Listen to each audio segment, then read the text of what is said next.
Hi everyone. So today I am working in a brand new journal, and this is actually just a little Walmart journal that I found in the office section of Walmart. I got turned on to it by Robin McClendon on her YouTube videos, and she likes to use this particular journal to do some of her jelly printing on her very small plates on. Well, I love the golden color of the pages, so I thought, well, I'm going to give it a try. I might use it for some of my jelly printing and print directly on the pages, but I want to just kind of get it started. So I started this page and drew this figure to start off with. And so she's going to have kind of a, I don't know, a slightly more exotic look than my girls might normally. A longer neck, just pretty eyes, and then we'll see where it goes. I'm not sure exactly what I want to end up with, but I know a couple of the supplies that I want to use and the colors I want to use. And one of them is one of my newest, most favorite paint, and that is a Golden's acrylic, fluid acrylic, in a color called iridescent bronze, which is kind of a funny name because to me it doesn't look bronze. It looks like a beautiful kind of champagne gold. So anyway, I get my figure drawn in here, and I start getting some of my colors ready. Now this paper is not the most substantial of papers. It is not even as thick as cardstock. And normally in a journal that had this kind of a paper, I might first coat the page with gesso, but I love this golden color, so I don't want to do that here.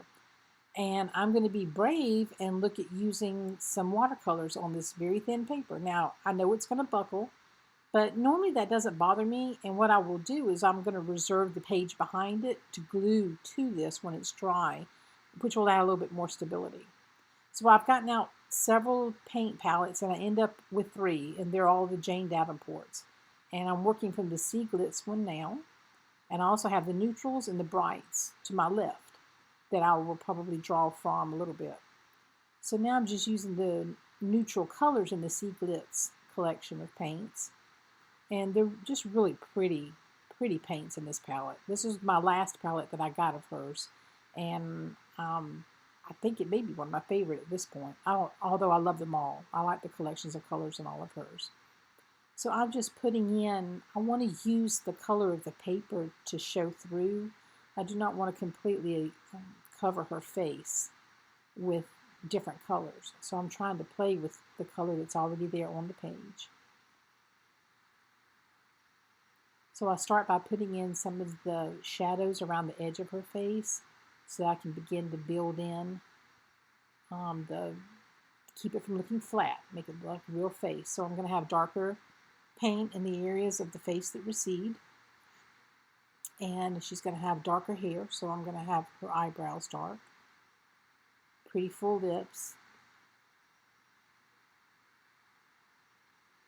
and I work her hair to kind of go off the page, just sort of, I don't know, up in a bun with a scarf, and so you won't see the complete hair, but it kind of goes off the page up into the corner. Now I'm adding the little scarf that I have, a head wrap, that I'm going to have for her. I do not have a particular ethnicity in mind when I'm doing her. I'm just playing, and that's what I enjoy doing. So I'm not going to trap myself by saying she's any particular nationality. I just wanted to try a figure that had a little bit different facial features than I might normally do. So I'm adding in a little bit of the hairline that will peek from the headband, the little wispies that we tend to have at the top of our forehead. That's what I'm giving her, and I start putting in a little bit more definition. I have this really nice paintbrush that I only use for watercolors, and I will link it down below, and I've only used it a few times. I believe it's a size 10. I will double check before I add that to the comments below. But I love the tip of it. It holds a lot of water and therefore a lot of paint. And it is just a beautiful watercolor brush. But if you find yourself a really good watercolor brush, do not use it in water that's had acrylic paint in it. Take really good care of it. Only use it for your watercolors. So when I first start this, she's getting a little bit darker than what I wanted.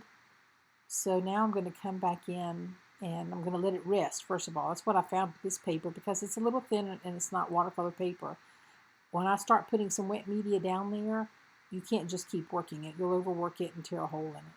So I got a good bit of color on her face a minute ago, and I'm going to leave it to dry and work on another area. So I start on her eyes and a little bit of the highlighting. You notice I'm not filling in color everywhere, just around the edges, because I want the color of the paper to be the basic color of her face. So I'm just giving her details to kind of make her come alive on the page. She's a delicate little thing, isn't she? I like drawing people different from me. So I'm just highlighting certain areas. Again, she's kind of going off the page. I like that feel because I'm going to have some other not super busy things going on the page, but I'm going to be using some stencils and some soft colors on the other page.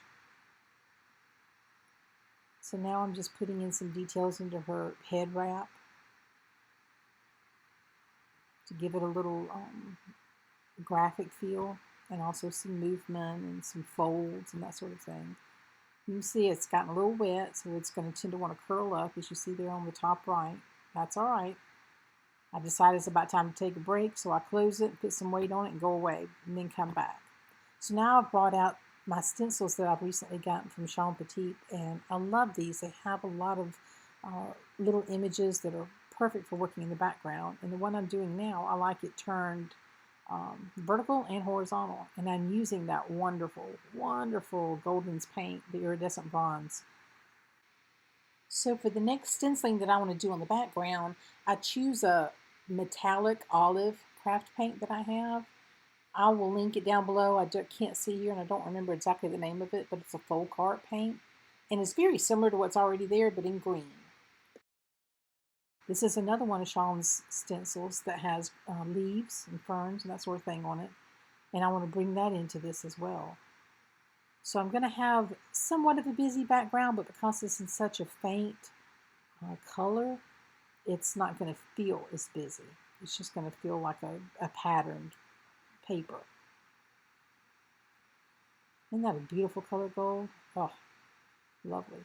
So I bought the Sumi ink that Robin McClendon also turned me on to, and I got some fine line brushes, so I could just make my own marks, my made up language, just to give it that feel that I want it to have.